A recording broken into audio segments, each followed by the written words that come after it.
పూర్వజన్మ సుకృతం ఉంటేనే మంచి శిష్యులు దొరుకుతారు. మంచి గురువు కావాలని శిష్యుడు ఎలా తహతహలాడతాడో, శిష్యులు గుణాఢ్యులైన విశేష్య స్థితి నొంది గురువు జీవించు. అలాంటి వాళ్ళలో ఇప్పుడు ప్రస్తుతం అవధానులుగా తయారైనటువంటి వాళ్ళు కొంతమంది ఉన్నారు. వీళ్ళలో అగ్రగణ్యుడు పాలడుగు శ్రీచరణ్ గారండి. ఆయన ఇప్పుడు శాన్ ఫ్రాన్సిస్కోలో ఉన్నాడు. మళ్ళీ మనకు దూరపల ప్రభాకర శర్మ గారిని చూస్తే ఎలా ఉంటుంది, ఆయన చూస్తే ఎలా ఉంటుంది. ఆయన కదిలితే సంస్కృతం, మెదిలితే సంస్కృతం, పూర్తిగా సంస్కృతంలోనే శతావధానం చేసినటువంటి అదృష్టవంతుడు అతడు. ఆయన ఇప్పుడు ప్రస్తుతం కాలిఫోర్నియాలో ఉంటున్నాడు. అక్కడ వాడే ఎప్పుడో స్థిరపడిపోయిన వాడు. ఆయన చేత అవధానం చేయించాను.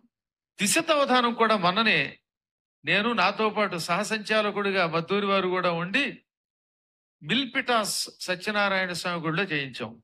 అదొక అద్భుతం. మీరందరూ కూడా పాలడుగు శ్రీచరణను చూడవలసిందే. అపూర్వ ధారణ, అపూర్వ ధార. ఇక సంస్కృతానికి ఈ మధ్యకాలంలో ఆయన ఒక ప్రమాణంగా నిలిచిపోయాడు.